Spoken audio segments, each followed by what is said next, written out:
Imagine walking down the quiet streets of Airdrie when a man suddenly leaps from a first-floor window, naked, blood-soaked, hammer marks across his torso.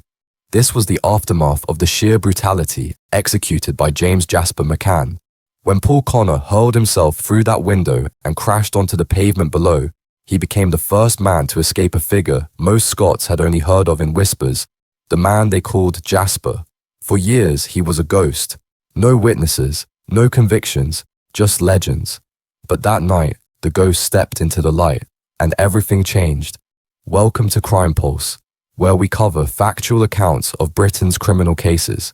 If you're new here, subscribe now as we dissect documented events from the Underworld. Your support keeps these stories coming. Leave a comment. Could you have testified against Jasper McCann? Glasgow's East End in the 1970s and 1980s was a sprawl of crumbling tenements, shuttered shops, and razor-wired play parks. In Springboig, Bridgerton, Calton, and Springburn, overcrowding and joblessness bred a constant edge of violence beneath the derelict shipyards and gutted factories. Fights over drugs, territory, and pride were routine. This was the kind of neighborhoods where crime wasn't a choice, but the air everyone breathed. In this crucible, James Jasper McCann grew, in 1973, with his earliest years rooted in the Springboig area. The pull of gang life was immediate and inexorable, starting as a low-level runner, dodging police patrols and rival scouts in the fog-shrouded back courts of Springboy and Parkhead. The role brought immediate status among his peers, a cut of the profits, a code of protection from beatings or evictions, and the intoxicating rush of belonging to something bigger than the scheme's squalor. McCann's early plunges into serious violence were typical of East End unreported skirmishes, chaotic brawls over small drug debts that drew a dozen teens into frenzies of fists, bottles, and improvised weapons, often ending with victims too scared to cooperate with police. But these incidents built his street reputation, his first taste of power through blades, a moment when the cold steel in his fist shifted the balance of a fight in a single, irreversible thrust. The blade didn't just wound, it commanded silence, and yet bore no consequences. And in the years that followed, that reputation would follow him in becoming a warning, a threat, and a legend all at once.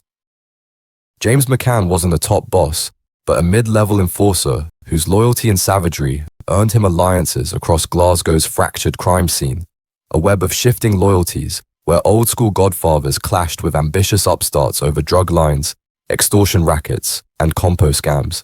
He operated from the Springboig area. These gigs entangled him in major feuds that pitted the entrenched guards of the 1980s against the cocaine-fueled newcomers of the 1990s, turning personal vendettas into citywide powder kegs. As the 1980s gave way to the 1990s, McCann transitioned from street scraps to more organized involvement.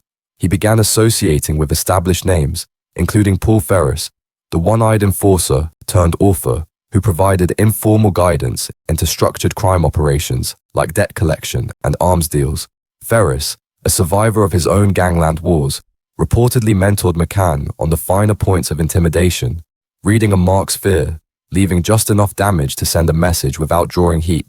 This period saw him operating as a low-level operative in feuds tied to drug distribution and extortion networks, ferrying consignments of heroin from Liverpool ports to East End stash houses, or enforcing taxes on pubs reluctant to pay up.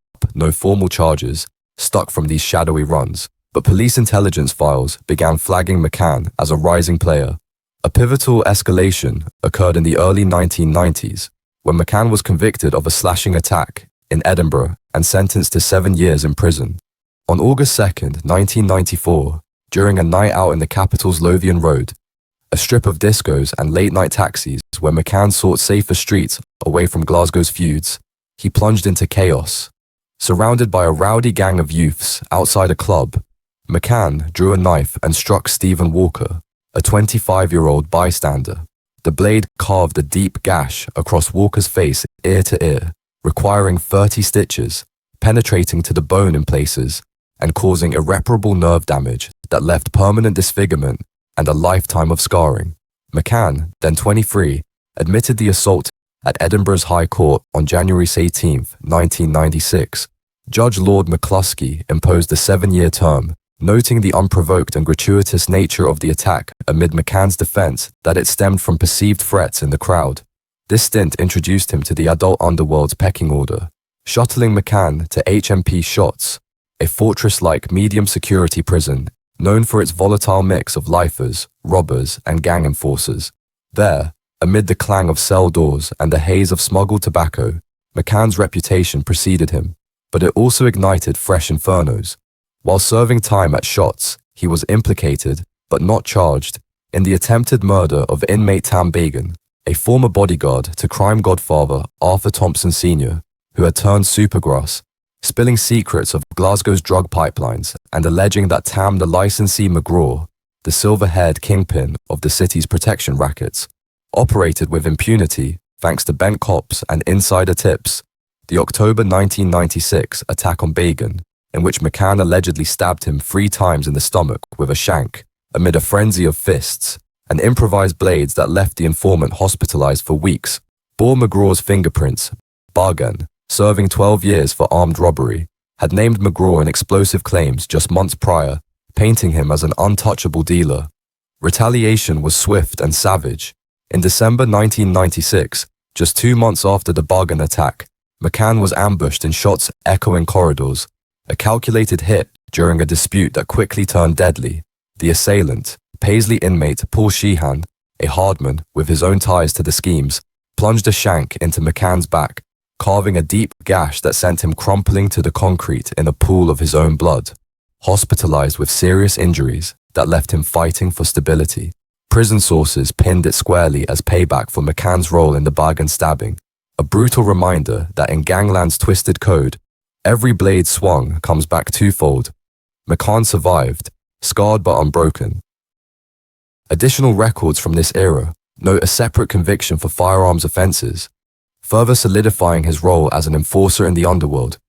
Weapons that turned routine debt collections into potential bloodbaths and escalated the East End's feuds from blades to bullets. McCann's name resurfaced dramatically in a 2006 case that exposed the arsenal fueling his operations.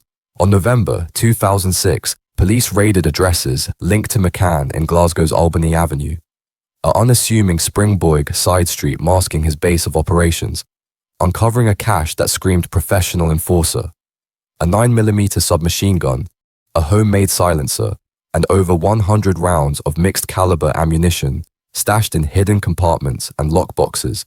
James McCann, fresh out on parole from his 1996 Edinburgh slashing sentence, admitted the lot at the High Court in Glasgow on November 10, 2006, under charges of possessing prohibited firearms and ammunition in suspicious circumstances.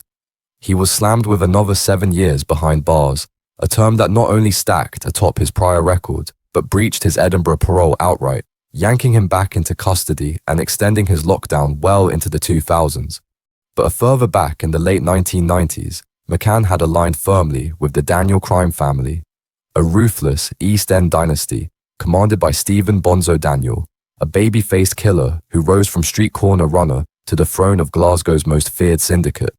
Bonzo's empire wasn't built on charisma alone. It was forged in extortion rings that bled bookies and taxi firms dry, arms trafficking from Ulster crates to East End lockups, and compo frauds where staged crashes turned broken bones into 6-figure payouts, all funneled through shell companies and bent insurers. This machine locked horns in a 20-year blood feud with the Lyons clan, a war that left bodies in car boots and pubs torched, a cycle of revenge so entrenched that even the police kept scorecards, handling tasks that demanded intimidation and precision. McCann became Bonzo's go-to fire-in, bought with promises of untouchable status. His moniker Jasper became synonymous with calculated brutality, a whisper that cleared rooms and sealed deals. These formative years, forged in Ferris's shadow, tempered in McGraw's prison yards, and blooded under Bonzo's banner, steered McCann toward a life embedded in violence and loyalty. But alliances in Glasgow's underworld are written in disappearing ink. By the turn of the millennium, James McCann had become the Daniel family's phantom limb, a mid-tier enforcer whose hands stayed clean on paper, yet dripped red in the gutters of Glasgow's East End. The Daniel Lyons War had turned the schemes into a graveyard of grudges where pavements remembered every bullet. McCann moved through the crossfire like smoke, collecting debts in blood, burning bridges with petrol, and silencing tongues with steel. No convictions, just hospital logs scrawled with unknown assailants. On the 18th of May 2006, the Daniel Lyons War, which had been simmering for years, boiled over in broad daylight on Shettleston Road.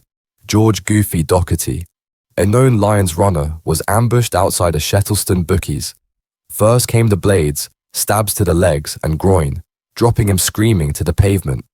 Then the car, a stolen Vauxhall mounted the curb, ran him over, reversed, and crushed him again 3 times until the tarmac was slick with blood and the engine stalled. Doherty died at the scene. Police intelligence and Lions sources quietly placed McCann at the center. A retaliatory strike in the Daniel Lyons cycle, time to answer a prior move and to send a message that daylight meant nothing. In the absence of evidence, the Lions carried the conviction themselves. They kept his name on a short list, passed around in prison visits and backroom nods. Again in 2012, 6 years after the Doherty killing, McCann's activities extended east into Edinburgh. On 12th March, Gordon Archibald, a garage owner in his late 40s, who operated a small repair shop off King's Road in Portobello, received a call about a damaged BMW for sale. The buyer wanted to meet at a lock-up unit behind a row of shuttered workshops, cash in hand. Archibald arrived alone with his toolbox, expecting a routine transaction. The conversation was brief. McCann produced a knife, slashed once across Archibald's face, opening an 8-inch wound from cheekbone to jaw, then drove the blade into his stomach with a twisting motion. Archibald staggered and began bleeding heavily. He managed to crawl outside through the roller door and collapsed in the lane, where a delivery driver found him and called an ambulance. The attack had been intended as retaliation for the 2011 shooting of Robert Kelby, a crooked Edinburgh businessman and Daniel associate in his early 30s, who was ambushed and shot in the back outside a Bannatyne's gym in New Creggle. Kelby, who had ties to the Daniels through extortion and fraud schemes, was locked in a bitter, multi-year war with Mark Richardson, Edinburgh's dominant cocaine and heroin importer, then aged 27. The feud stemmed from a tangled mix of drug deals gone sour, a romantic entanglement involving Richardson's partner, Stephanie Dignan, daughter of Stephen Dignan, and escalating tit-for-tat violence that included drive-by shootings at Kelby's fortified home and assaults on associates. Richardson, to bolster his side, had imported Kevin Gerbil Carroll, a notorious Glasgow enforcer, infamous for kidnappings, torture, and alien abductions from the Daniel family. Carroll's arrival in Edinburgh raised alarms in criminal circles, as his reputation for brutality, including garrotings and hammer attacks, made him a wildcard even among hardened players. Kelby, fearing escalation, turned to McCann as his hired counter-threat. An Edinburgh insider later noted that Carroll and his crew steered clear of McCann, viewing him as a uniquely dangerous operator whose savagery matched or exceeded their own. Police later established that the Portobello target had been misidentified. Archibald was an associate of Stephen Dignan through garage work and drove a similar vehicle to Dignan's, but had no direct criminal ties. The mix-up turned a precise gangland hit into a random act of near-fatal violence on an innocent man. McCann was arrested 2 days later in Springboy. He was charged with attempted murder. The case proceeded to the High Court in Edinburgh in November 2013. Archibald appeared as a witness, but became evasive on the stand, stating he could not be certain of the attacker's identity and that the incident had happened too quickly to recall details. The only other witness testified briefly about tying the scarf around his head, but was not cross-examined. The Crown's forensic evidence consisted of blood patterns and a partial print on the knife handle, neither of which was conclusive. After just 20 minutes, on the first day of the trial, prosecutors withdrew the charges, citing fears that witnesses were too terrified to give full evidence. McCann was acquitted. Jurors also never heard details of his alleged role in the simmering Kelby-Richardson feud, which police warned could reignite at any moment. The proceedings, though brief, confirmed McCann's operational range beyond Glasgow, placing Daniel family enforcers like McCann and Carroll, the latter of whom was himself shot dead in January 2010 outside an Asda supermarket in Glasgow's Rob Royston, in a hit widely attributed to Lyons rivals amid the broader Daniel Lyons war. Archibald closed his business within weeks and relocated to Fife. Stephen Dignan later commented that mentioning McCann's name would make Archibald faint or run a mile. After his acquittal, McCann was immediately returned to HMP Addywell for breaching parole conditions from his 2006 firearms conviction, extending his time behind bars. Then again, in 2014, a family dispute over drug proceeds turned violent in the Springboy Close. On 14th January, a targeted knife attack unfolded in Newett Hill, Lanarkshire. David Santini, then 47, a former drug baron convicted in 1997 for his role in a multi-million-pound heroin network and sentenced to 11 years, was slashed across the face with an 8-inch blade. The wound ran from temple to jaw. Santini's brother, Roberto, 48, was arrested 2 days later and appeared at Hamilton Sheriff Court, charged with assault to severe injury and permanent disfigurement. James Jasper McCann was arrested 3 months later and faced the same charge at the same court. Both men denied involvement. David Santini refused to cooperate with police or testify. No independent witnesses came forward. In May 2014, Crown Office prosecutors formally dropped all charges against Roberto Santini and McCann due to insufficient evidence. These were the uncharged years, hits without fingerprints. But McCann wasn't the boss. He was the blade in the dark, the whisper before the scream. Then, in 2016, everything changed. A £28,000 compensation payout from a minor car crash, claimed by Robert McCann's insurance, became the trigger. Paul Connor, the passenger, received the check. The McCann brothers demanded their share. What followed was not a routine shakedown. It was prolonged, systematic torture, documented in medical reports and forensic evidence. For the first time, the enforcers' methods were laid bare in open court. On the evening of October 21, 2017, what began as a routine visit to a flat in Glasgow's Shettleston turned into a nightmare that would finally put James Jasper McCann behind bars for a prolonged stretch. Paul Connor, then 39, had received a £6,600 compensation check the previous day, his share of a larger insurance payout from a minor car crash involving Robert McCann's vehicle. The McCann brothers believed they were entitled to a cut in his share. Connor was lured to the flat under casual pretenses. Once inside, the mood shifted. James Jasper McCann, his brother Robert, and associate Greg Bannerman turned on him. Connor was punched, stripped naked, bound with black electrical wire, and repeatedly struck with a claw hammer across the body and limbs. For hours, the trio demanded his bank, PIN, and access to the money, choking him with the wire whenever he refused or hesitated. Threats to kill him and dispose of his body echoed through the rooms. One woman present cowered in a corner, weeping. The ordeal moved from Shettleston to a second flat in Airdrie. In a final act of desperation, Connor, bloodied, bruised, and barely able to stand, managed to wrench free and leap from a first-floor window. He collapsed in the street, where passers-by found him and called emergency services. At the High Court in Glasgow in May and June 2019, James Jasper McCann, then 50, was convicted of assault to severe injury, abduction, and robbery, with intent to inflict serious harm. The judge described the attack as prolonged, sadistic, and utterly merciless.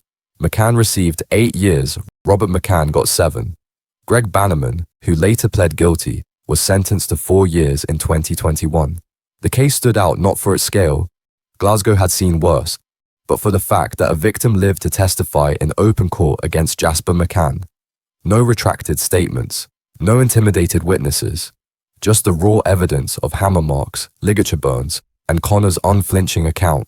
For the first time, the ghost had been caught in daylight. James McCann entered the Scottish prison system in June 2019 to begin his 8-year sentence and was initially housed in HMP Barlinnie. The transfer placed him directly in the path of the long-running Daniel Lyons feud that had already claimed lives on the outside and now continued unchecked behind bars. Throughout 2021, the violence escalated sharply. In Barlinnie, he allegedly slashed Lyons' associate Bobby Kirkwood and was later accused of an attempted slashing on Ian Lightbody, a convicted sex offender aligned in the same faction. After prison authorities moved him to HMP Shotts, a transfer he reportedly boasted was intended to allow him to continue targeting Lyons prisoners. McCann himself became the victim of retaliatory attacks shortly after arrival. suffering serious slash wounds and a sustained beating with a pool cue. His brother Robert, serving his sentence in the same estate, endured repeated assaults and was eventually segregated in solitary confinement, known within the system as the Digger. As of November 2025, James Jasper McCann remains in custody. The combination of his original 8-year term, handed down in June 2019, accumulated disciplinary infractions, and the ongoing requirement to keep him segregated from rival groupings has delayed any realistic prospect of early release. James Jasper McCann wasn't a kingpin. He never commanded an empire. He never needed to. He was a consequence, a product of poverty, violence, and decades of gang wars that carved Glasgow's underworld into scars. His story is not one of rise and fall, but of relentless consistency. A man forged in territorial violence, who carried that code from teenage brawls to prison landings, leaving scars on victims and rivals alike. Even incarcerated, the legend of Jasper endures, a reminder that in Scotland's underworld, some names never truly disappear. They simply wait behind the next locked door. If you found this case compelling, leave a comment. Is Jasper McCann Scotland's most feared enforcer, or just another product of the schemes? Make sure to subscribe to Crime Pulse, hit the notification bell, and join us as we continue uncovering the truth behind some of the most notorious crimes in modern history.